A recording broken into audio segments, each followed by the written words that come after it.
I lost 40 pounds. I went from 240 to 200. I'm probably in decent shape now, right? Yeah. And I lost it just naturally, just not eating junk food. And they're like, "Oh, you're still obese." Like, all right. And then it was all visceral. Is visceral fat the one around your organs? Is that the Yeah, one? yeah. That's way worse. Essentially, just 30 days. I just been eating normal. I'm not even starving myself. I'm just eating what was in my Better. description of my video, and I just work out 6 days a week. What's remarkable with what you just said is how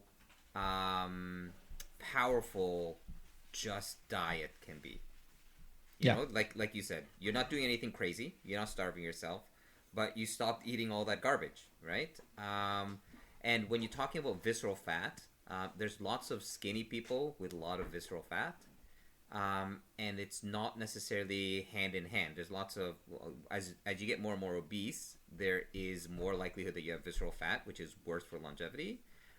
yeah, But just because you're not overweight or obese, it doesn't mean you don't have it. And a lot of that has to do with diet, right? And so there's just I see it more in my diabetic patients that you can solve a lot of their diabetes just through controlling what they eat. And I'm not talking about like 800 calories a day starvation.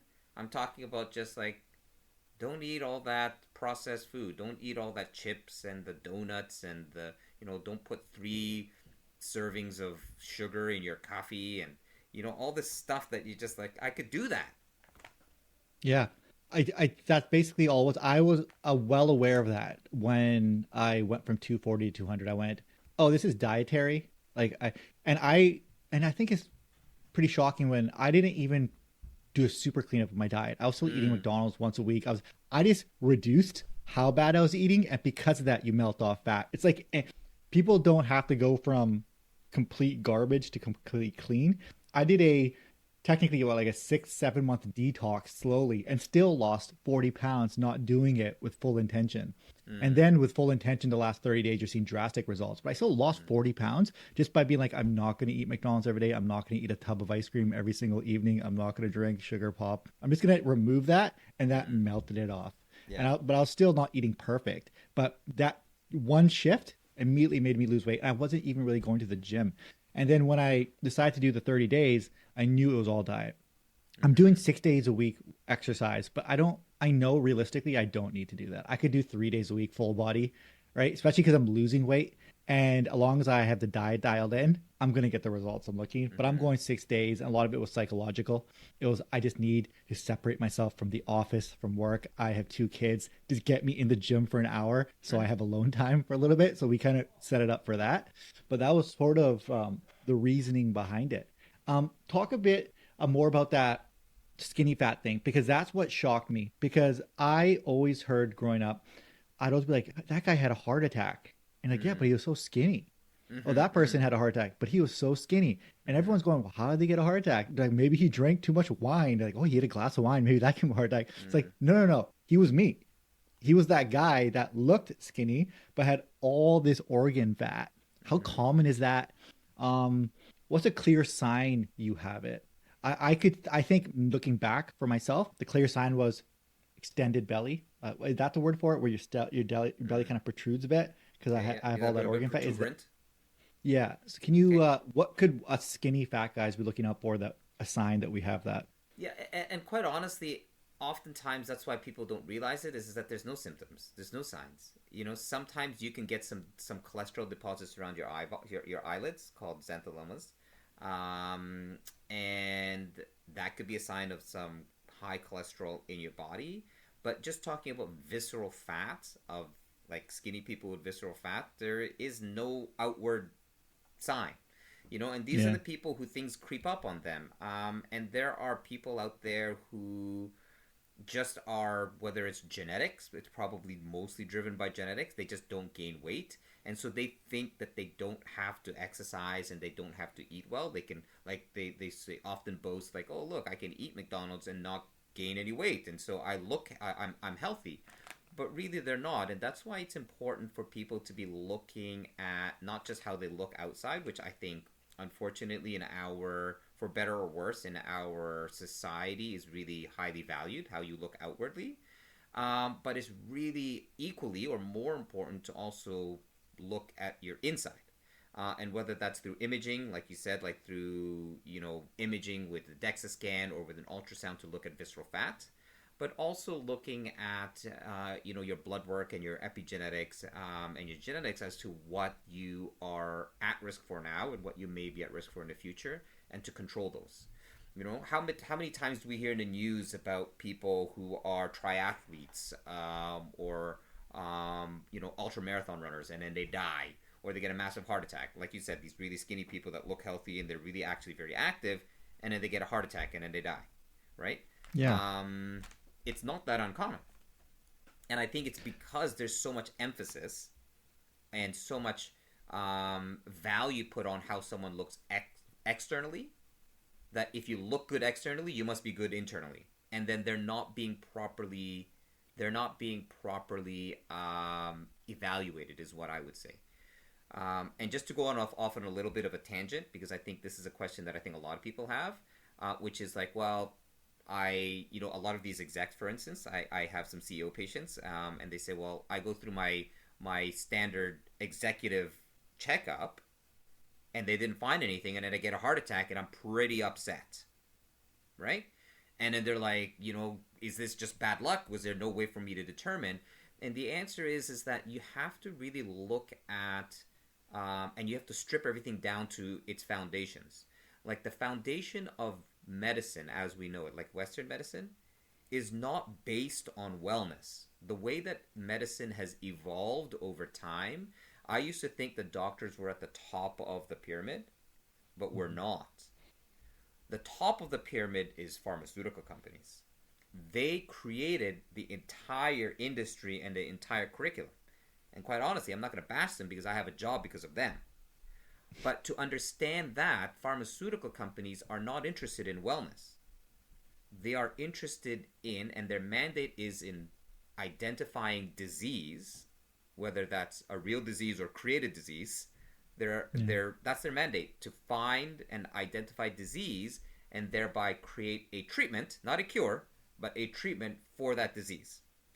And the importance of that, and the realization after many years of practicing that I finally came to, is that when you understand that fundamental, that foundation, the fundamental fact there, that our system is built on disease, you then can realize that when you go and test, right, your executive tests are looking for disease. Right? And if you're looking for disease and you don't have the disease, but you have like the buildup of the disease, the test cannot detect it. Right? And so when you really think about it that way, you need to be looking further as to what am I at risk for, and therefore won't show up because I don't have the disease yet, but I can develop it in the future. What can I do now to control and make sure that I don't develop that? And that's where our public system doesn't, it's not there because it's not funded for that. Let's dissect all of that. And we're in it right now, guys. We just started this podcast. We're in it. I'm talking to Dr. Paul Lim. He's at Aegis Living. Add him on Instagram. Check out his YouTube channel. Everything you want to learn about this guy, all the links are in the description in the first pinned comment, but we're in it.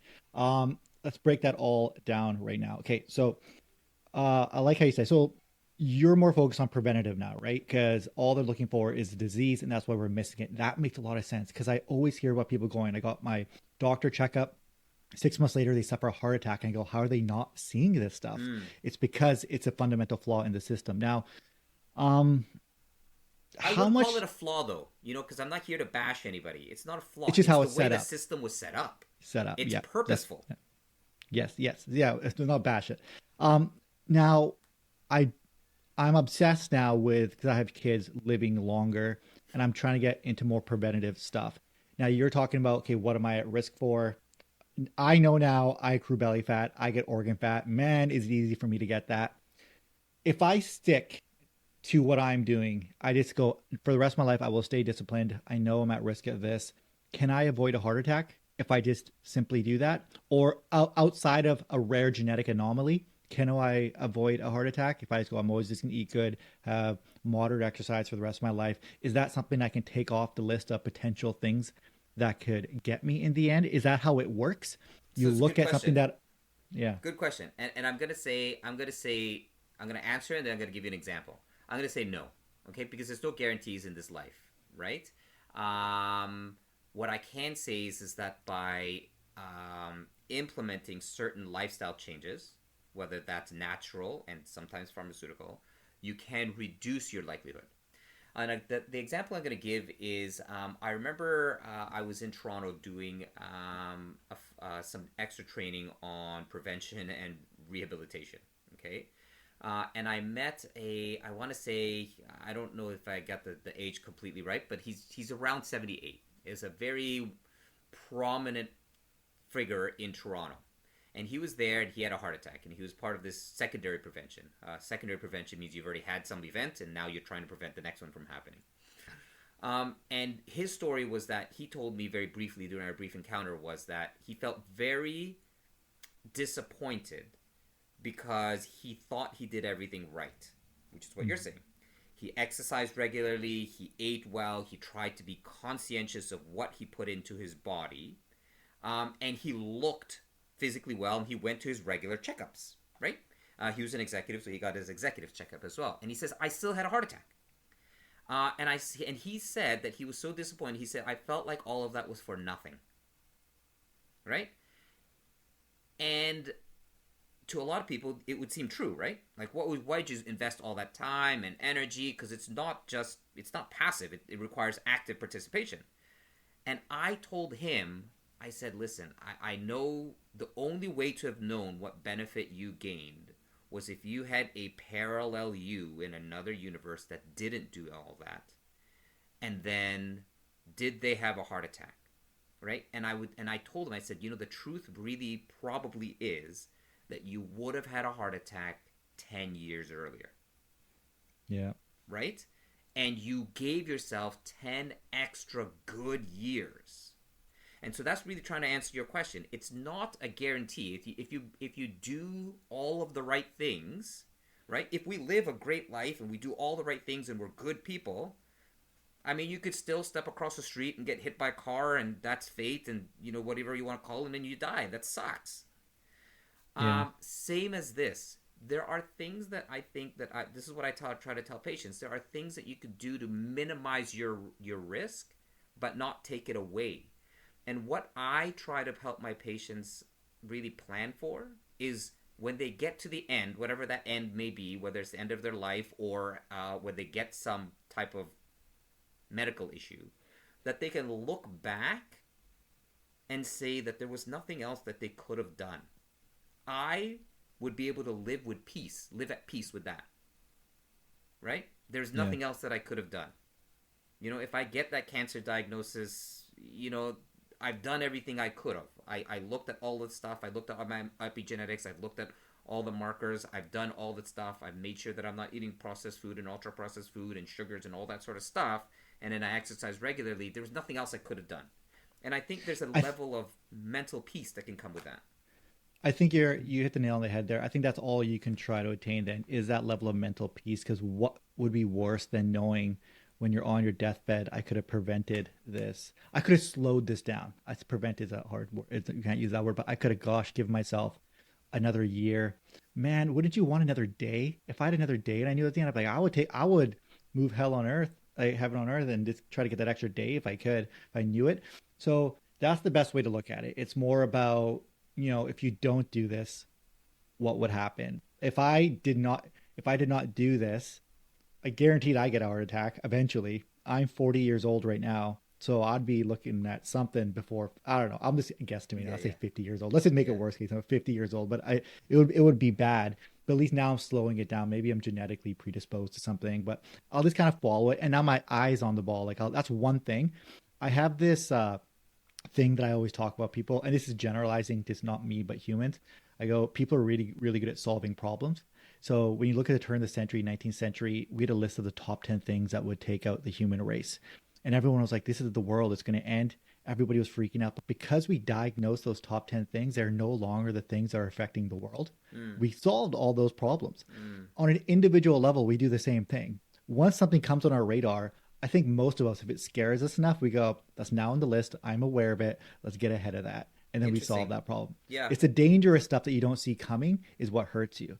It's, I didn't know I had visceral fat. If I did not meet Jerry Crow, if I did not sit down with a podcast with him, if he didn't invite me out to go get a DEXA scan, if I didn't, luck got me in here and I went, oh, wait a second. I was in that bucket of most people, a lot of people that you talk to who go, I thought I looked okay. I was doing what you're doing. I was having a cheeseburger going, yeah, but I look pretty good outside, not even thinking of the inside. Luck got me to that circumstance. Now, is that what you see a lot? Is it because of just the way the system's set up, the way our knowledge base, people just fall into the fact that they go, oh, wait a second, I'm really unhealthy. And sometimes they dodge a bullet like me and a sequence of events happens. Or are you meeting people who are somewhat proactively already thinking about this? Or is it most people, we're still in the age where they're just finding out just by luck, sort of? Yeah. I mean, I think it's a great point that you make, and one I think that is changing. And I'm going to backtrack here a bit and answer it a little bit long-winded here, so hopefully not that long.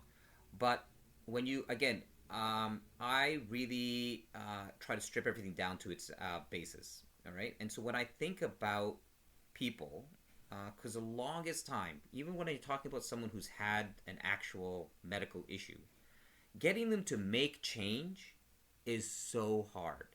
And I spent years trying to figure out how do you motivate someone, you know? And one of the things I really like to say is that movie Inception. If I can make someone think that it's their idea, they're more likely to change, right? And so that's what I try to do. I try to like plant these little thoughts into people. But when you think about like, why is it that people are so passive in their own health? Because that's what they are, right? I remember this. I gave a little story. I remember speaking to my dad about this before, and then I was telling him, "You need to exercise, right?" And he's like, "For what?" And I said, "For overall cardiovascular benefit." And what he said to me, and I think a lot of people share this, is there just a pill that I can take, right? And I think that's what people are asking. Is there something that I could take in place of me being what I call an active participant? And the answer is no. And when you think about why people have become so passive, it's because the system is really set up from the beginning to make people passive passengers in their health, right? How many times have you heard, why are you taking this drug? Well, because my doctor told me. You must always listen to your doctor, right? A spouse will tell their partner, the doctor told you to take that. You should take it. But I don't feel good. You should take it. He told you to take it. Or she told you to take it, right? And there's this power that people have given to physicians, especially, that says, like, the physician is a know-all and be-all. They are it. And therefore, you should never contradict or question or disagree or not completely follow through on what a doctor says. And therefore, I should be passive. I will do whatever someone else tells me to do. And that's the problem. So when you're talking about, like, are people thinking about their health? Are they thinking about how can they be better and live longer and live better? The answer is no. Generally, they're not, especially not in our North American system, because the North American system is entirely built on people being passive.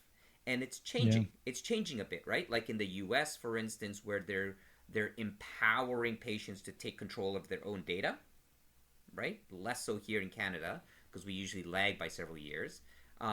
There's more of an active role, right? They're like, oh, look, I can access my own data. Look, it used to be like if you wanted your results from your doctor, you'd have to like request it, and it would be kind of like you have to ask really politely, and then you're like, I don't know if they're going to say yes.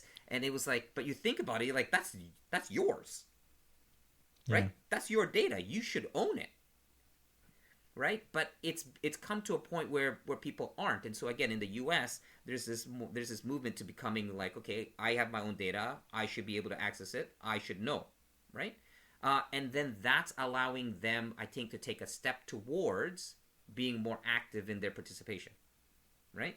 And I think there are people who are it used to be the older people. It used to be like, people, the baby boomers who started getting older, and and they have some money, there's some wealth accumulated, right? And then they're saying, okay, well, listen, maybe I should start investing in myself. That's why there's this whole travel tourism industry, sorry, medical tourism industry, right? But now I'm finding that there are people in their 30s and 40s who are really looking at this and saying, I spend $150 to $200 at going to the gym each month, right? I spend, $3 to $5 a day, probably more, $5 to $7 a day on coffee and avocados and all that stuff. That adds up to several $100s. Maybe I should spend some money on my body. But I have to say that I'm seeing this predominantly from the 30 to 40-year-olds in US and in Asia. I'm still not seeing a huge amount in Canada. And I think here we're sort of stuck in at least my guess and my hypothesis is that we're stuck in this universal public health care. I don't really want to spend money on my health care because I pay so much tax already. I feel like they should be included. That's it. Kind of mentality, Because when you're mentioning that, I'm thinking, would someone be like, oh, I have to spend money on this? You're so used to the universal. You have to go out of your way to do it. Also, there's a lot of things I got to unpack there. You mentioned, this is on my wealth building channel. I'm going to give you some frame of reference right now, this podcast. Everybody listening right now, I've been force feeding them health content because I am obsessed with having a valuable life. It's not about making money. What's the point of making money if you are sick or you're dead? I saw that in your other video. Absolutely true. They hate it, but everyone's slowly coming on board because I do not care. It is important to me. You know a little bit about my background. I had an autoimmune disorder. It took me out in my 20s, so I don't care. People are going to get on board with this. So hopefully this channel serves as helping teach the Canadian population, because it's predominantly Canadian, that this is important, something to focus on. Now, you mentioned taking control of your data, and remember, you have to ask politely to the doctors. Everybody in wealth, everybody's obsessed about understanding their data on their bank accounts now, on their portfolio. They weren't before. Before, you get a guy like a mutual fund manager to do it for you, but now everyone's investing in ETFs. They're looking at the portfolios. All the talk is back and forth. I have this percentage of this, I have this. Well, guess what? I know my blood work inside out. I know all the data. I understand the data. You understand what SCHD and VOO are for the ETFs? Yeah, I know what my gamma GT levels are when my liver. So when it's like, I know all that because it's just as important to me, and I'm fluctuating those levels as well. This is where I want people to be looking at, because that is the ultimate investment. Now, a couple of things. I didn't know I needed to know about this, and you are a doctor. It's very rare I talk to such an accredited doctor. You have an internal medicine background as well, right? All right. So I'm used to dealing with internal medicine doctors. Those are my go-to people from the issue I had. Early on, and I love doctors a lot because I'm here because of them, but it wasn't preventative. It was, I had the issue and we were taking care of it. I feel like doctors are great when I get in a car crash, please fix me. But and in my case, I don't think there really even was anything I could have done to prevent it. It just turned on. It was a dormant gene that I had. But in a lot of cases, you can prevent it. So I think what we're talking about today is, what can we prevent? But doctors have their use, but they're not nutritional scientists. They're not that, from what I learned that way. Because I remember when I was speaking through stuff early on, the diagnosis process, they're just as confused as me. And I found them Googling stuff in front of me. I saw my doctors Googling stuff while we're talking. And I went, I think I need to educate myself at the same time while we're figuring this out. And then I realized, and then when we're going through the blood work, I'm like, I need to know what's going on here too, to give myself a fighting chance as well. And that's when I realized I'm dealing with people, and I'm dealing with people who are specialists. And when by specialists, they're in their lane. They might not know the full scope of what we need to do. So it's very important I educate myself on this. The same way people listening, when they're trying to increase their finances, like, wait a second, I have a personal finance guy, but I think I need to educate myself to really grow my income and my wealth. It's like, I treat them the same way, but it's something where I was raised, and you mentioned this before, you tend to put doctors on a pedestal early on as a kid. Like, this person knows everything. And I think that was even slowed down my process of diagnosis a little bit, because I just assumed the Canadian healthcare system would take care of everything for me on autopilot. The doctors just knew everything, but I didn't realize that it was a process of elimination. try these drugs. Oh, that didn't work. That didn't work. It's not this diagnosis and not this diagnosis because he has these symptoms. When I realized there's a process of elimination, I went, no. There's a procedure here. There's a system to this, and I need to start self-educating. How accurate am I about my assessment of this, of that process? That's what it is, right? And I want to say that, I commend that doctor for having the courage to Google stuff that they didn't know. They're an amazing doctor, by the way. Yeah, because top notch. Yeah. Because a lot of them wouldn't, right? Mm-hmm. A lot of them would just dismiss things as because it's not what they know, it's not what they've learned. They're just very dismissive of it. And I'm not just talking about any doctor. I mean, I'm talking about whether it's a naturopath or a chiropractor, anybody, right? I think there's a certain, and I'm glad to hear that it requires a certain amount of humility to be able to say, like, listen, I don't know that. Let me just look that up, right? Yeah. And I think that that's good. So they should be commended for that. And really, people can't be expected to know everything. What I will say, though, is that, and I'm glad that you pointed this out because you said that you've got good care from doctors, is that it shouldn't be a one or other. It shouldn't be your health and well-being shouldn't be like, oh, I'm going to choose naturopath or I'm going to choose my diet, I'm going to choose my lifestyle, and therefore I'm going to shun pharmaceuticals, right? Like, I just spoke to someone the other day over the weekend who is a cancer survivor. And she was telling me she's a holistic practitioner, and she was telling me that she had cancer and she chose not to have chemotherapy. Okay? And then there's this movie that I just watched about this very thing, about this person who got in Australia I think it was in the 2010 era, who again did that, and they were so they were a social media influencer, and they were so into the natural foods that they refused to take conventional medicine, and then they ended up dying. Right? The idea is like pharmaceuticals shouldn't be seen as the enemy. There are uses for them. I think the key, though, is that it shouldn't be a one or another. It should be both or all. You know what I mean? It should be, how do you optimize your diet to control your autoimmune condition, but at the same time, and minimize the side effects of that medication that you may need that's going to be life-saving for the medical condition that you have. Because what pharmaceuticals have been good at is providing science and data-driven recommendations based on an actual disease. So if you have a disease, like, hello, treat it. Yep. You know what I mean? Yep. But it doesn't mean that you should just treat it with, okay, I think that medicine is going to be bad. That chemotherapy it's going to be hard. The way that I describe chemotherapy to patients is that it's literally trying to kill you.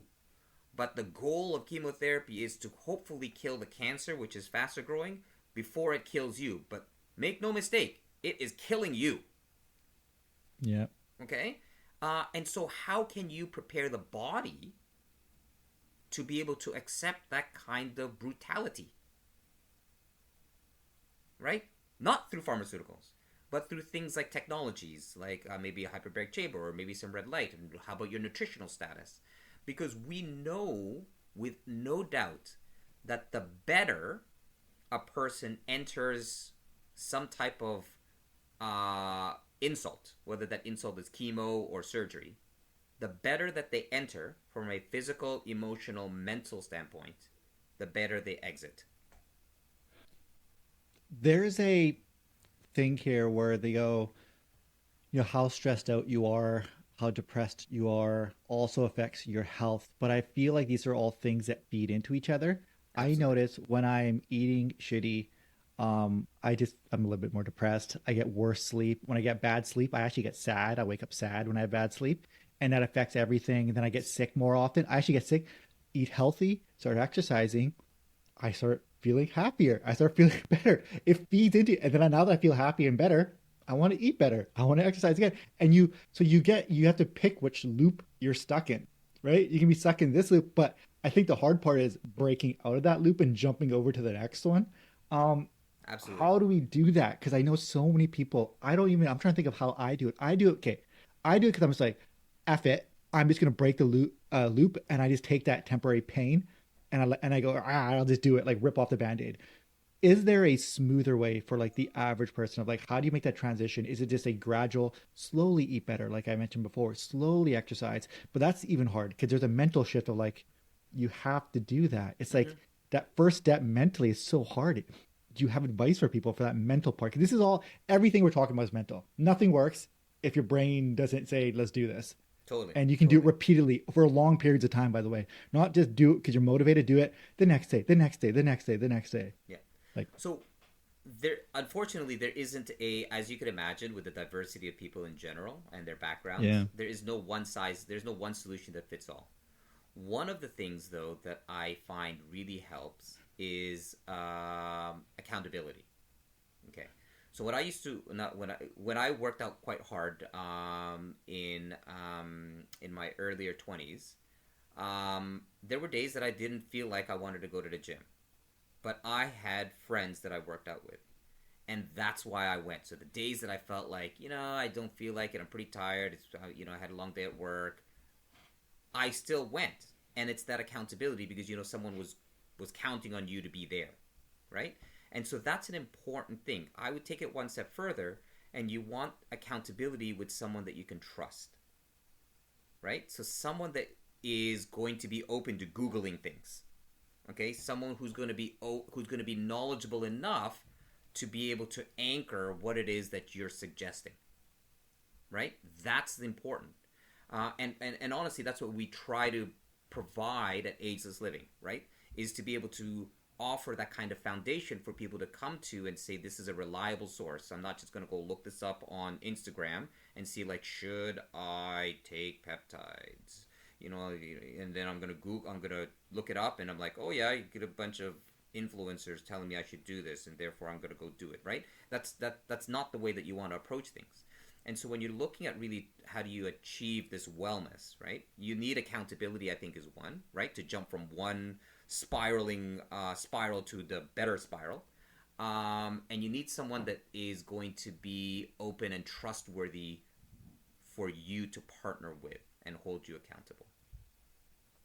Let's get into some of this ageless living stuff because you said the word peptides, and I immediately went, okay, that's interesting because I hear that a lot. Social media tells you that a lot. Okay, so my brain, you're gonna have to educate me a lot here. My brain, when I hear peptides, I hear repairing injuries. That's what I go. I go, my shoulder's messed up. I inject peptides and my ligaments heal. That's my brain going, that's how I've perceived it. Yep. I also hear hormonal replacement therapy. I hear the words TRT. I'll Yep. see a photo of somebody who is has my body. You saw a video of me the 1 minute who looks like me when they exercise, which is like whatever. Like I've been exercising nonstop, and that's all I look like. It's like you would think from social media I should be like humongous, right? But it's like no, this is all I could achieve.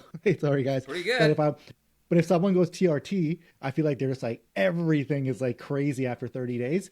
And I'm gonna bounce around here and hope you can answer all these questions. Peptides, just explain to me how close was I to a peptide? Because peptides in my brain goes, maybe I should do that because I got artificial left hip replacement. I got a completely fake left hip. I got right knee surgery. My left shoulder's been messed up. I got who knows how much organ damage from high doses prednisone, leflunomide, methotrexate for 5 years straight. You're talking 50 milligrams prednisone, IV drips of it. You're talking all of that. Then a Chemra injections for years afterwards. Like I have all this stuff. I'm like, hey man, peptides might be something good for me. Now, testosterone, I go, man, wouldn't it be nice to look in the mirror and do that? But I'm going, wait a second, I think there's some negative effects for the heart for there. I think also I'm 40. I'm almost positive I have enough testosterone because how am I getting through my 18-hour days without energy dips? My testosterone must be good. It's good enough for now. Also, I have 2 kids. I think I want to have a 3rd kid. I don't want my gonads to shrink and go away. I want to have that. Hey, but maybe if I get some blood work done, and maybe if my energy starts dissipating, my bone density starts getting weird, and I'm in my 60s, and I get some blood work and it's low, give me that bad boy, and that's when I should be thinking about it. But for now, hold off. Everything I said, peptides, testosterone, please just educate. That's a lot of stuff. That's yeah. That's a podcast in its own. Let's talk about peptides briefly. So the problem that you just mentioned is not so much what your understanding of peptides is, and yet it is the understanding of what you have for peptides, and it's because you're getting your information just through social media, probably, right? Because that's where peptides are really being promoted. And so peptides, just from a scientific standpoint, they're essentially short chain. They're a bunch of amino acids, but they're shorter chains. If they become longer chains, they're called proteins. Okay? There's nothing magical about it. Peptides, what do patients tell me that they hear about peptides? One, it's miraculous, and it can solve things like injuries and make you better. Two, is that there's no harm in it. It's totally safe. And three, it regulates your body. Okay, so let's talk about those things. It can help stimulate the body's system.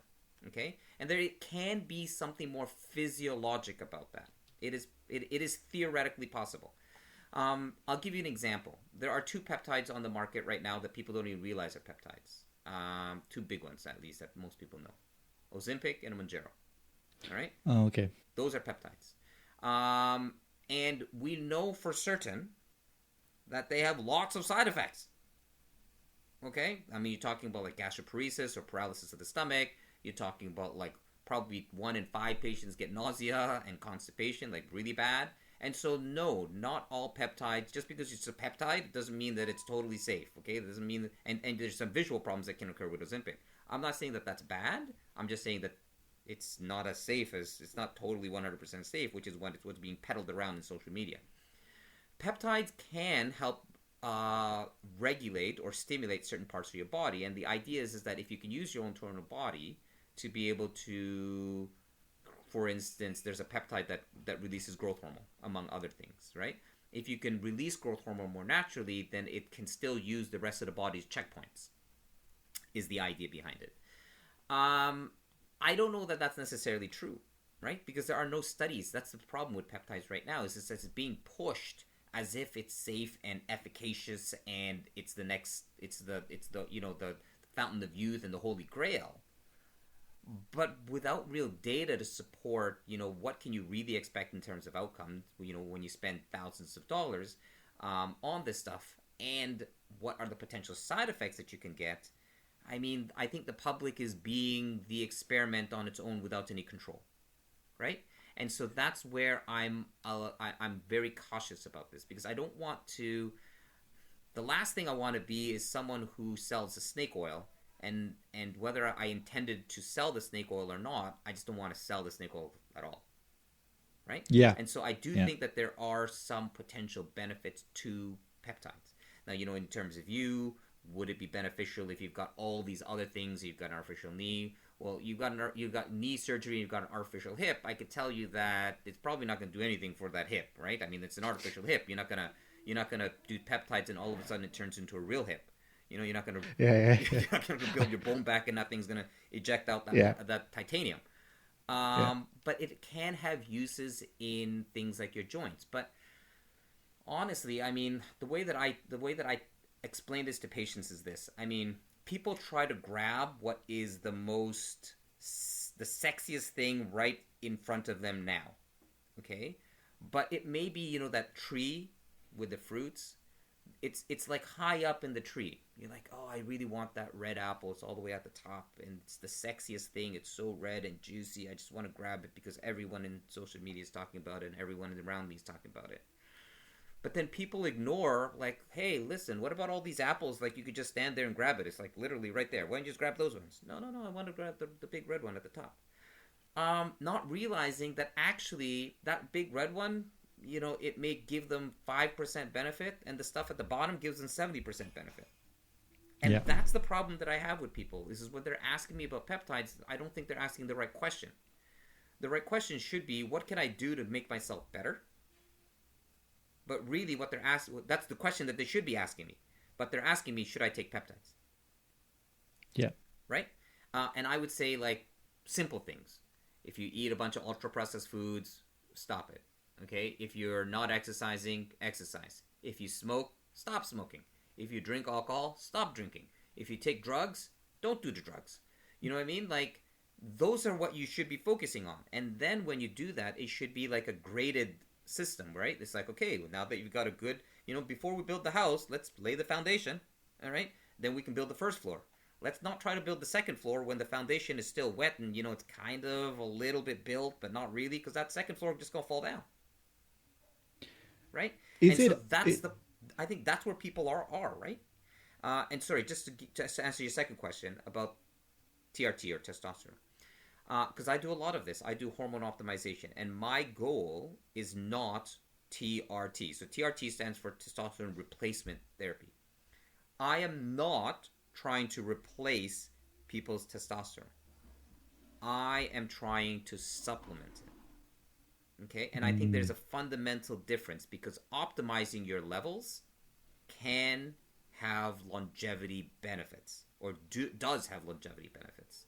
And so when you talk about heart disease, you're talking about like Arnold Schwarzenegger, Ronnie Coleman, all these big, giant, obviously using giant amounts of testosterone. Everybody knows it. They admit it. And then they get premature acceleration of cardiovascular disease. We know that. Okay? But when you say, listen, your testosterone must be good because you've got 2 kids, you've got, you may want a third, you've got energy to make it through 18-hour days, you must have some testosterone. The answer is yes, you probably do.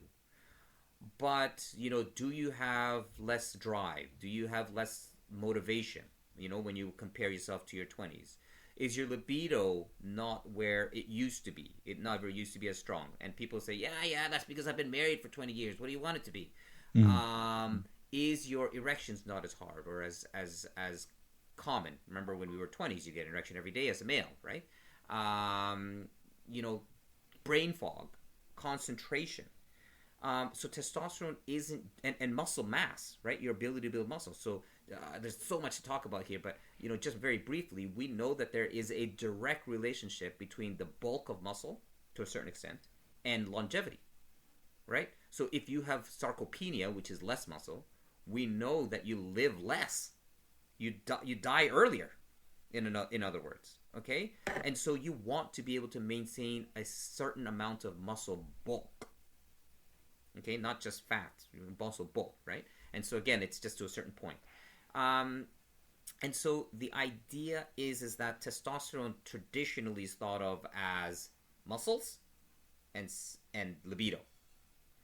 But for men, it is so fundamental to our mental health and our mood and our sense of manliness that actually I give it more to patients for that. And I optimize them more for that.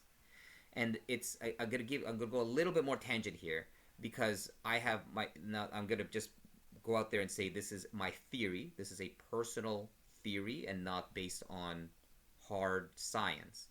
But statins, everyone knows statins. They're these cholesterol medications, Lipitor, Zocor, Crestor, those class of drugs. They lower your cholesterol, okay, through an enzyme.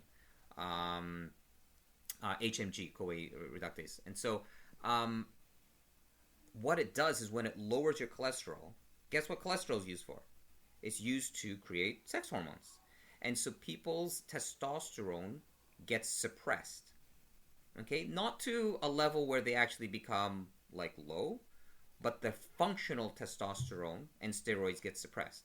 And there is an association, not a proven link, between using statins and dementia.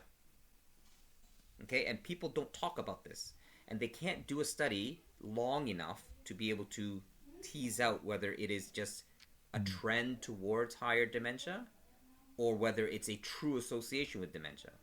But from a physiologic standpoint, based on what I understand and what I've learned, is that there is a plausibility here that it can drive your testosterone lower, and testosterone is so important in men's brain health, not just our testicles and not just our muscles, but our brain health, that reducing that amount, okay, where you get less stimulation in your brain, can be the missing link between statins and cognitive decline or dementia.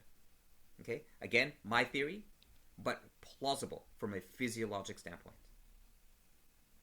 Right? And so when you talk to me about like TRT, do you want to have kids? The answer is yes. I have many patients on testosterone optimization who have kids, and they have no problems having kids. And talk a little bit more about that. Yeah. So a lot of the other people are worried, right? Like there are some people out there that says, I wish, their 30s. I remember seeing some influencers reading about them, and they said, I'm on TRT, or they call it TRT, and I wish someone would have told me the potential risk to my testicle production earlier, because I would have pushed this off 10 years or so. I feel so much better, but I would have pushed it off longer. And I would say that if it's done right, I think the risk of your testicles stopping production is very low. I'm not going to say it's nothing. It's going to be very low. A little bit more detail about this. So it is but you testosterone optimization, you are still giving a testosterone treatment. Correct. But you're looking at the levels to not over exaggerate it. You're finding a level to where there is a quality of life increase and not going beyond that. Is that correct? Sort of, is that what? Correct. Is, so right? I'll give you an example. Which, let's give numbers. Yeah. Okay. Yeah. Let's say you function best and you feel best if you have 10 units. Your body over time, and there's many reasons why your testosterone production goes down over time, and it's not necessarily normal. Okay, it's not normal part of aging.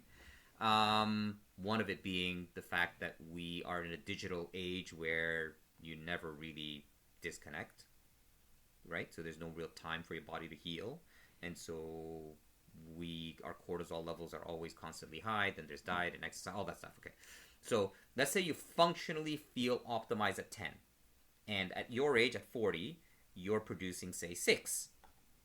You don't feel bad. You attribute a lot of how you're feeling to, because I'm 40, I've been married, I got 2 kids, I got a career, and therefore I'm supposed to feel this way. All right? But your body and your mind still functions best at 10. Okay? When you go to the gym and they recommend that you take testosterone, just everyone takes the same dose, it's the same giant dose, they're trying to push you up to 20. You go to 20, okay? Your testicles will stop. It makes sense because your testicles functionally want to get you to 10. It can't because it's being suppressed by other factors. But you're giving it 20 and it's saying, listen, you're giving me so much, I don't need to do anything. And they check out. All right? That's where you have problems. My goal is to get you to 10. Not 11, not 12. Okay? I want to get you to 10. Okay, because that's where your body feels the best at. And everyone's 10 is different. Okay, so some of my patients may be happy with 8. And that's where they want. That's where they functionally feel optimized. And so the goal is to get them to 8. All right? I have some patients, honestly, who want me to push them to 15. I'm like, listen, I'm not that guy. Okay, you want to go to 15, it doesn't really make any sense. You're doing more harm. Right? And I keep having to remind them, I said, you got to look at the longer term. I'm not here to give you short-term benefits at the cost of long-term problems. Okay, a couple things there. So when you're trying to get someone from, let's say, 6 to 10, is this a multi-pronged approach of, hey, what's your diet like? What's your sleep like? Do you exercise? Can you please get that fixed first? They get it fixed. Do they come back and go, okay, now I'm at a 6.5. Okay, great. Now we're going from 6.5 to 10. That's how we're going to go. Or do you just go straight from 6 to 10 and you work on the other stuff in the peripheral? Correct. Because there's stuff you can do to increase testosterone. Yeah, because there's stuff you can do to increase it. Yeah. Yeah. But some people, they may want and say, listen, I just want to work with you, try to get to 10 myself, right? But the problem is that a lot of them, there is symptom benefit to getting them at 10, right? And like you said, how do you get from this loop to this loop? The other loop. Right? And one way is if they feel better and they feel more motivated and they're gaining back their drive, is that they could make those changes more readily, right? Yeah. And so I do give them in parallel. Okay. There's also something notable you said there. You said, like, what's your motivation, all that. Or you just say Gary's 40. Yeah, he just thinking this is how life is now. It's harder. There's something to that because, but, and I got to put the emphasis on this.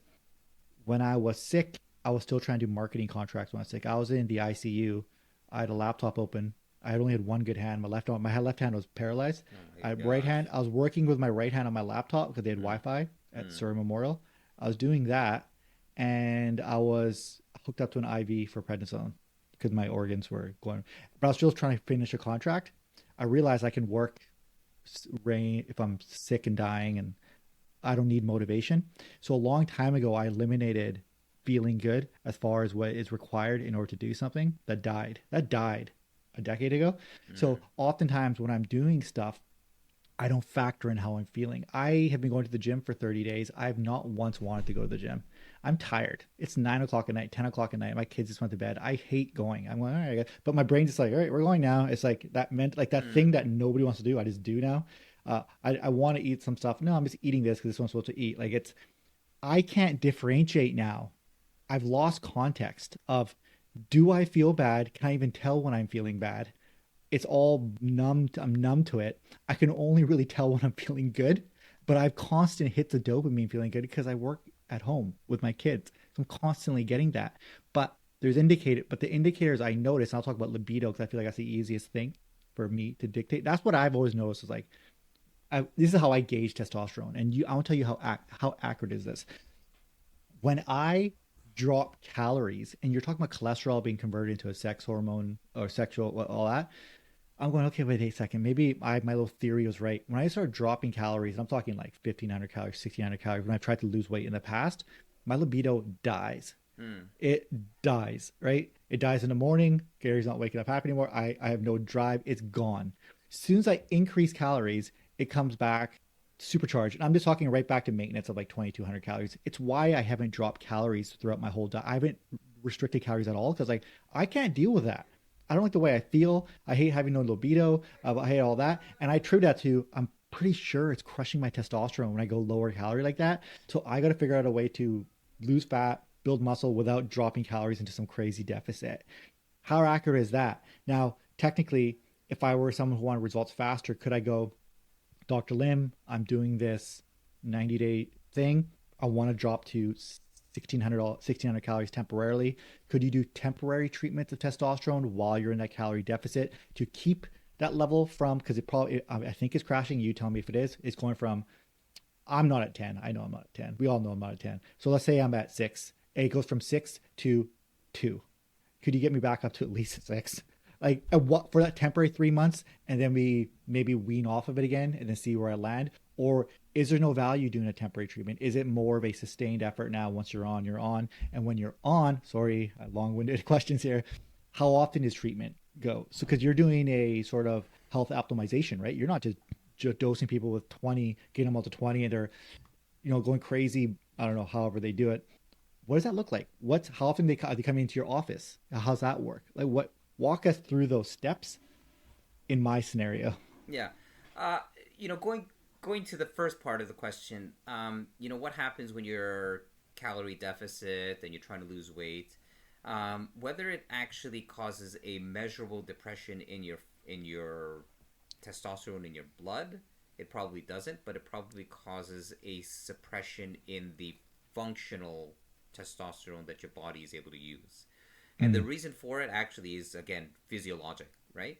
If you think about the way our body is made, and Pavlov's hierarchy of needs, when you are starving, okay, and this is how cortisol works, when you are starving, you aren't, and your primitive reflexes come into play. It becomes a survival, okay? And when you are surviving, you aren't thinking of procreating. You're thinking of, I just have to live, right? And, someone could argue that after a certain point, then you start thinking, listen, I'm going to die anyway. I better procreate now. But you get the idea. And that's actually how cortisol suppresses testosterone long term. Okay? And that's why when you think about it, when you are in this huge stress, just think of any stressful moment in time, you usually aren't thinking about procreating. Right? And it's just that natural suppression. Going to the second part of your question, which is, okay, so now that you've noticed this feeling, is there a reason to temporarily, or is there benefit to temporarily trying to boost it? And the idea is that, and the answer to that is maybe. right? So all of our services are personalized, which means that I look at the individual goals of people, and my team look at individual goals of our patients to meet them where they are and provide them with what they're looking for. And so for someone who's looking to lose weight, for instance, and wants their hormones optimized, we do offer a weight loss program. Okay? We do offer a weight loss program and a hormone optimization program, right? And so in your case, yes, maybe that's what we do. Maybe we give you a little testosterone so you're not feeling so bad, or maybe some HCG so you're not feeling so bad around that time, right? To help you lose the weight and motivate you. But again, the idea is to be able to create something more. I'm more interested in creating a long-term relationship and a long-term plan, rather than people coming to me saying, listen, I'm just going to go on this, lose weight for 6 months. I only want you to look after me for 6 months, and I just want you to give me testosterone for 6 months, and then that's it. Because to me, it's not the goal. My goal isn't to help you feel better now, although that's great. My goal is how can I help you live the best that you can for the longest that you can. And that's a fundamental difference, right? That's why I see myself as a longevity specialist and not like as a hormone specialist. Yeah, I understand that, because it's essentially just like, and even for me, if I do it, you're yo-yoing me a bit here, on and off something. I just don't see how that's beneficial to the body as well. Just like yo-yo, diet crash, testosterone, then suddenly you're off of it, you're eating more calories again. It's like, what are you doing to your body? If you want that sustained health optimization, that treatment over a long period of time. Now, how often do people come in then? Your average avatar of someone who's just looking for basic health optimization, how often do they come in for a treatment? Um, just walk me through that process. Like, I only know everything I know is from social media. Yeah.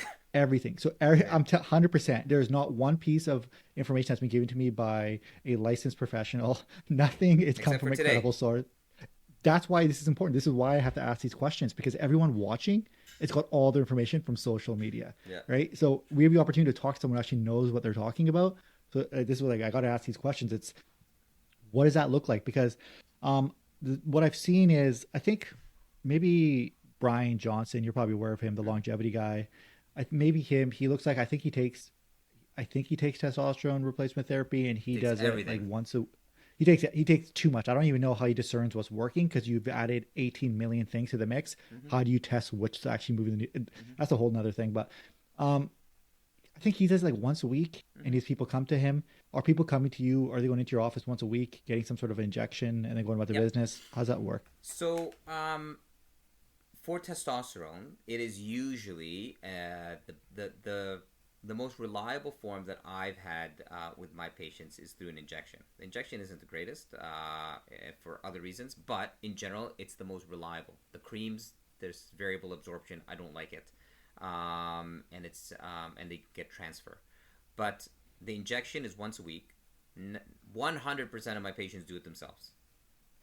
Okay, they usually inject it in their upper thigh or in their bum, and it's usually once or twice a week. I have some patients who do it 3 times a week.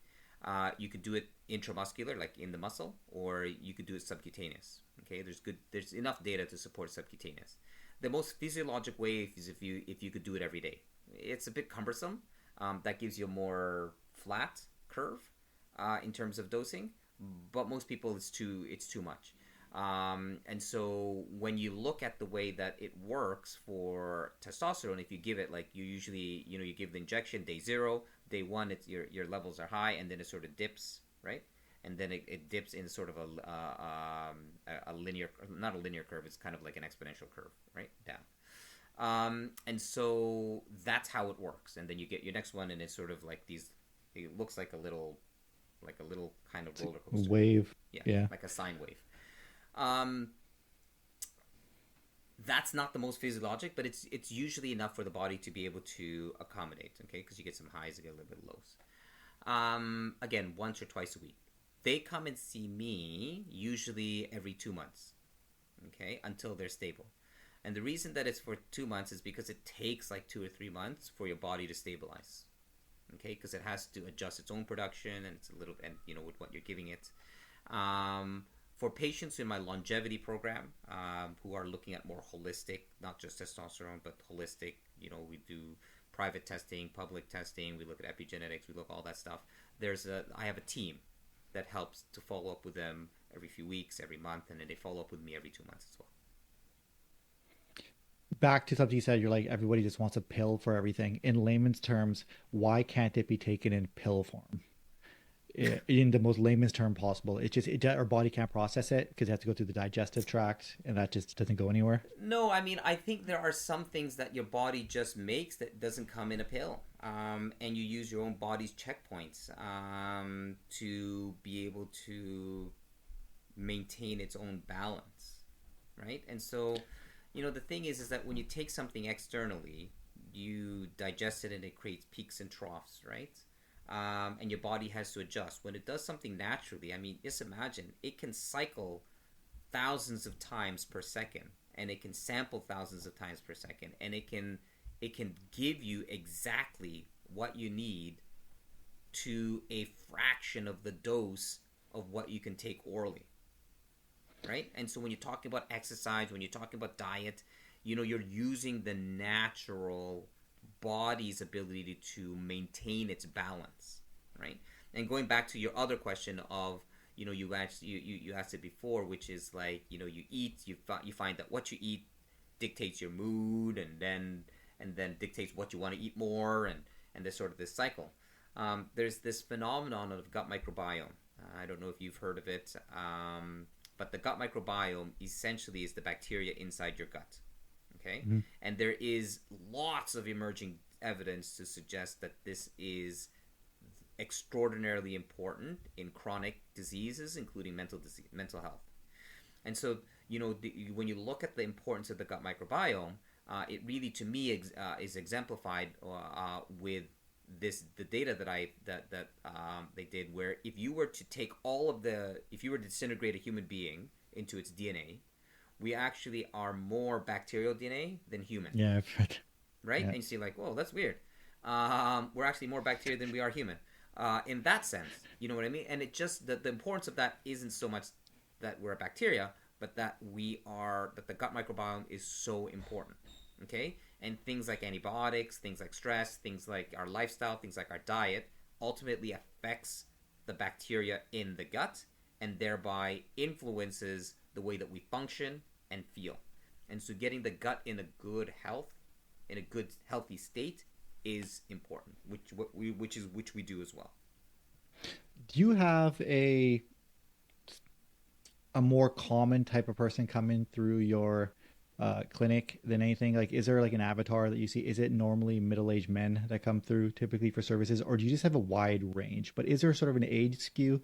Because a lot of what I'm talking about, peptides, TRT, I feel like people my age think about that a lot, 40 and above. It's on our radar. Yeah, I would say in the men's hormone optimization, my prototypical patient would be in their late 30s, early 40s for men, typically having things like fatigue, brain fog, and low libido. Okay, yeah, those are probably the top three. In my women, they tend to be in their early to mid 40s to late 40s, between like 42 and 49, where they start going through hormonal changes. Mm-hmm. That's predominantly them. I have younger patients who have a lot of PMS symptoms that I also help, but this is the main patient population. For my longevity service, it tends to be very healthy, usually late 30s, mid 30s to about 43, who have some additional disposable income, who understand that they want to take care and invest in their bodies now while it still feels good, rather than later when it starts to break down, right? Okay. And then in my skin patients, they tend to be younger, in their 20s, women predominantly. So again, different. Yeah, depending on what service they're accessing. Since I have you, one thing I've noticed, so like I mentioned, my age group, we look at TRT, we look at peptides and go, that's the solution. You you talk, I think, the great explanation on peptides, and you cleared the peptides up for me a lot. Thanks for the clarification on TRT. But I think a loophole that I see online now, and I think this is affecting teenagers and people in their 20s. And I'd like just your thoughts on it. I just want to know how familiar you are with it. There's these things called SARMs, Yep. selective Androgen androgen receptor modulators. module. Yeah. Yep. And I feel like they're now being touted as everyone knows steroids are bad for you. So But use the hey, SARM. imagine you use a SARM. It's a safer steroid and it'll give you everything a steroid does, but without the side effects. So I've done plenty of research on social media. So I know what I know. So I know about things like RAD 140, um, that's main. That's the one I always Yeah, hear yeah. people talk about. It's something called Rad 140. It's like it'll get you in really good shape. And then it's people who do it for 30 days. And like I said, my 30-day transformation, they look phenomenal. Like, Mm-hmm. whoa, like everything's popping out. And I go, okay, that's crazy. Now, a 2 seconds worth of research, I go, these are all oral. And this is why I talk about the oral thing. They're oral and they're liver toxic. And you know this. Someone coming from me, I have liver damage from prednisone, from my autoimmune disorder. I'm like, I can't even take Tylenol. My doctors don't let me take Tylenol, right? They're like, you have to go take Advil. So if I have a headache, so I can't touch anything that's liver toxic. It's so I don't go near it.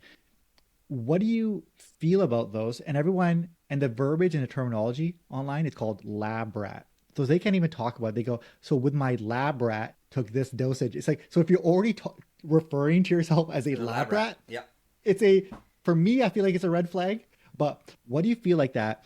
It's where did that, do you have any knowledge of where this came out of? I feel like it is popping up on my feed when I started doing like research on how to get in shape. It was the first thing I got fed to me, and it's always been positioned as the safe alternative to steroids, Correct. but no one talks So about the other stuff. so there are pharmaceutical grade SARMs. Okay. In Austrian? which that have uses. And I believe one of them is raloxifene is a SARM. So the reason that I point that out is that not all SARMs are bad, and they have their uses. But a lot of what is being peddled out there in social media are not pharmaceutical medications, and they're certainly not being dosed appropriately. And I'll answer your question in a story. Okay, a real story of a patient who came to me who was 20, I want to say between 29 and 31. So a young man. He's ready. He wants to start his life. He's like, I feel like garbage. And then, his testosterone was 6. Okay, just to give you an idea, the lower limit of normal is 8.8. Okay, so he's 29 and he's 6. Okay, Mm-hmm. and he made no sperm. Okay, he could ejaculate, but he made no sperm, and it was because he used the SARM, and he did one cycle of an undetermined SARM that he got off of someone at the gym, and he felt great, and then after that he felt like he crashed, and his testicles never improved. And I tried to give him a testicle stimulator, and it wouldn't. It was like his testicles literally shut down, and it had been like 2 years. And so Oh it my was gosh.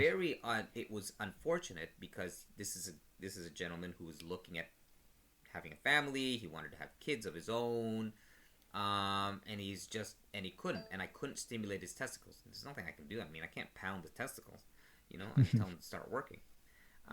You do what we can in terms of medications to help stimulate, but I couldn't. And so the point that I'm trying to make there is people need to be wary. When, like you said, when Reddit calls you guys and refers to people who are using SARMs as lab rats, that's literally what they are. And oftentimes these compounds are, again, historically, this is how drugs had become abused. So, one of the things, I'm going to go a little bit of a tangent here because I think it's relevant. MDMA, okay, which has uses as a psychedelic assisted therapy, which is now known as ecstasy, right? Colloquially known as ecstasy. It was a drug that was found, I think, around 1920s, 1930s, and it was found in a lab, okay? And they were utilizing it for medicinal reasons or medicinal purposes, but then somebody in the lab somehow got a hold of this and let it out to the public, and then they're like, oh my gosh, you feel really high, and this is like a great party drug. All right. Yeah. And so the only reason that MDMA actually became banned was because it was being abused so much in the public. Okay, and then now it's, so all of its potential utility went down the drain when it was banned as an illicit drug.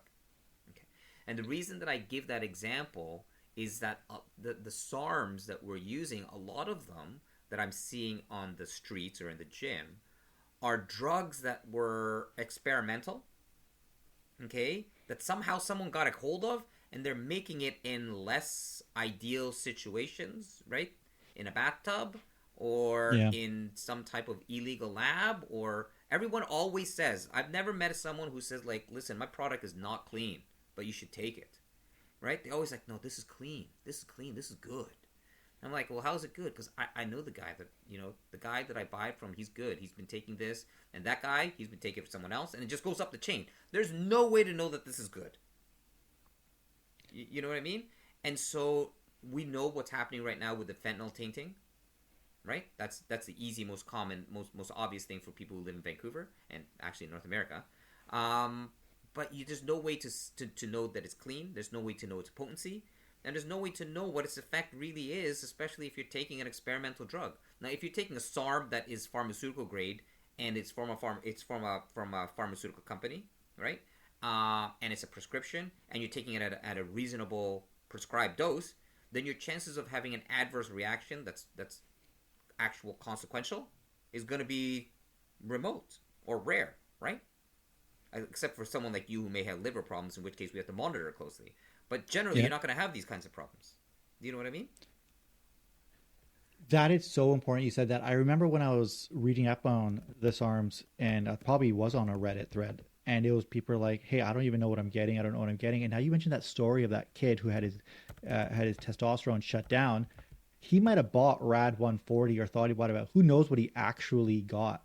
It's if you're injecting yourself with a bunch of stuff, you have to go through an actual clinic like yourself to make sure you get the proper dosing, the actual drug that you're looking for. Because if you get it online from some random person, they might have just made it in their bathtub, and it's probably 50% baking soda, 25% crazy steroids, 5% Rad 140. Like, who knows what it is left over? And then you're putting it in, and then your body shuts down. And you go, wait a second, my friend got Rad 140 probably from a different supplier, and he's fine and I'm not fine, because you took two completely different drugs.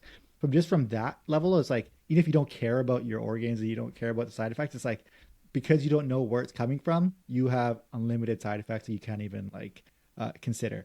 There's how long do I have you for? Because I got some more questions I want to ask you, but I want to make sure I don't run over your time here. Probably probably till 2 is the okay, great.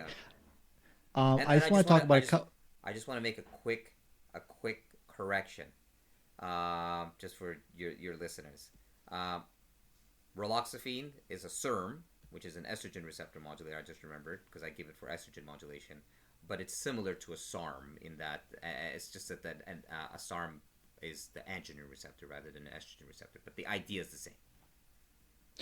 There's a couple things I want to make sure we just briefly talk about before we wrap this up. So you talk a lot about something called the Four Horsemen of health optimization. Yeah. I'm going to label them off, and I feel like we've touched on some of them. Metabolic disease, sort of been weaving in and out of there.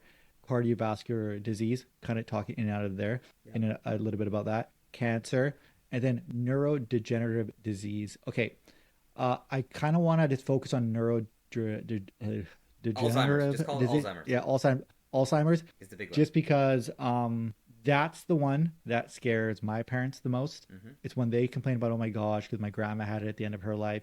They go, oh my God, if that starts happening to me, just end me. They don't even, they care about their brain. And I think I'm on board of that. Mm-hmm. If I have my brain intact, my brain's been, it's what got me through the hard times. It's if my body can break, but if my brain's working, I'm golden. Talk a bit about that. Are you doing stuff at your clinic that's helping with neurodegenerative, Alzheimer's, preventative? Firstly, I want to comment on what you just said. I think if you had to choose whether you want your brain to go or your body to go, you would want your body to go. I would agree with that. I think most people would agree with that. I would argue, though, that most people wouldn't feel golden if their brain was there and their body wasn't. I think most people would really prefer if their body and brain were there. Yeah. Right? Yeah.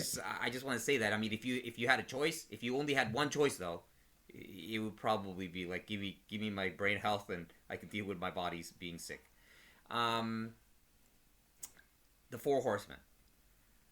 It the Four Horsemen, just for people to understand, these are the top four things that account for more than 90% of death of people over the age of 55 who are non-smokers.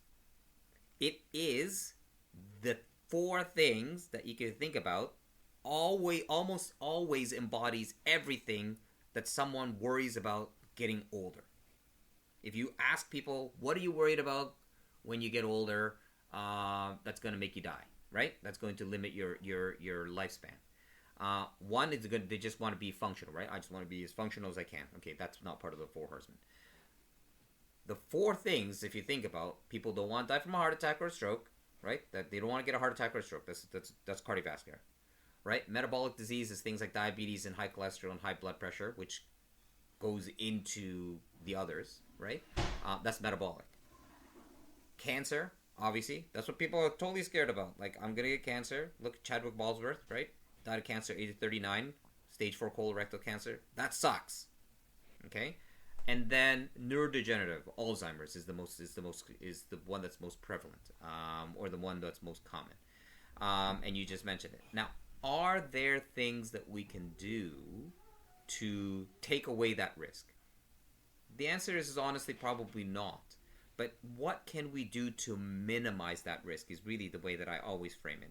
Is there things that we can do to minimize that risk? And I think the answer is yes. Okay? There's enough data to support things like, omega-3, vitamin E, ultra-processed foods, avoiding, of course, not taking ultra-processed foods and processed foods. And just for people to understand, like, what is considered ultra-processed and processed foods, because we hear that a lot, but a lot of people actually don't know what that is.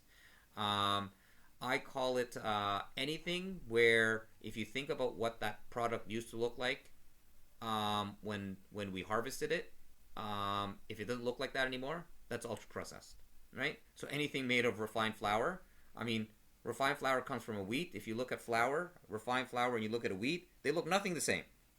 It is not even remotely the same. I mean, you can't even imagine that they came from the same product. That's ultra processed. So anything made of refined flour, sugar, again, comes from a sugar cane. It don't look anything the same, right? And so refined sugar, and they helped you out actually. They called it refined already, so it's processed. So, going back to the Alzheimer's, avoiding ultra processed foods, limiting your sugar content, exercising again, the importance of exercising, not just physical exercising but mental exercising. Hormones, right? Hormone optimization. We touched on it with testosterone. We haven't touched on it with women.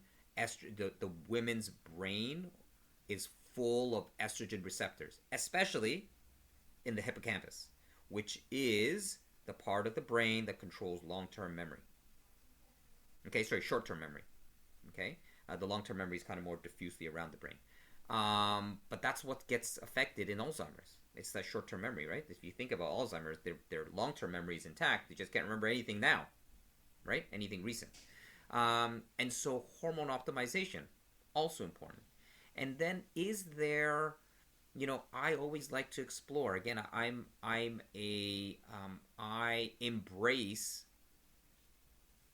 the present. I embrace the technological advances, be it from devices or medications that we have now, and I use it to supplement what we can do to help people, right? Are there devices or medications that can help maintain brain health, right?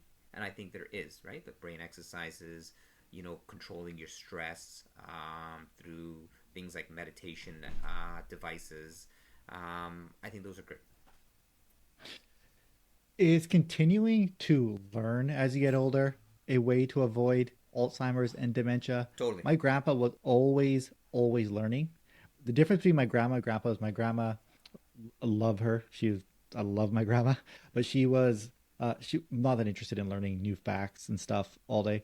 But my grandpa and then my grandma on my dad's side knew everything. They're constantly learning, listening to the radio. They knew what was happening, and their brains were sharp right into the very end. And I always felt like that was something that was like, if I just keep learning, I'll reduce my chances of Absolutely. suffering from it or delay my chances of Absolutely. it.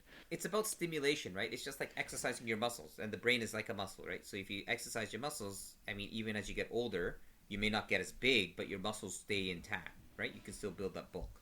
Same as the brain. Are there things that we can digest that can help us? I think I'm probably saying this wrong, but I feel like I read somewhere that drinking coffee helps.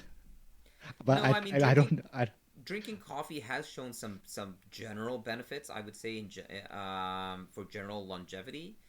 It hasn't been, at least in my knowledge, it hasn't been fully teased out what actual singular benefit it does. But generally, I would say 1 to 2 cups of coffee has been shown to help improve people's parameters like longevity. my liver used to take so much damage from prednisone. I told you that I read somewhere that drinking black coffee was good for the liver if you just had it black. So I just started drinking black. I have no idea if it is. Yeah, Sometimes you just need sometimes you just need placebo effect. Okay, sometimes yeah, you just have to do something to make yourself think like it's doing. You have to feel like you're in some level of control. So I yeah. started drinking black coffee years ago, and now I'm hooked. I'm addicted to coffee. So I'm asking like I hope I'm getting some benefit out of this other than just being wired all the time. Yeah, 1 to 2 cups That's that. probably okay. Anything more, I think you're probably going to cause yourself some potential Okay, harm. I'm way over that. So that's where I'm at. Okay, so I feel like we touched upon everything. We kind of metabolic disease, cardiovascular disease. We talked about that. Cancer, a little bit about neurodegenerative diseases as well. I honestly I could talk to you for there's so much more I could talk to you about, but I know you have to go, and I'm just really grateful for your time. Guys, check out Dr. Lim on Instagram. You'll see the link in the first pinned comment and the description, but you'll also see YouTube. You'll see the clinic as well. Get more information there. Thank you so much for your time. I appreciate it. Yeah, you're welcome.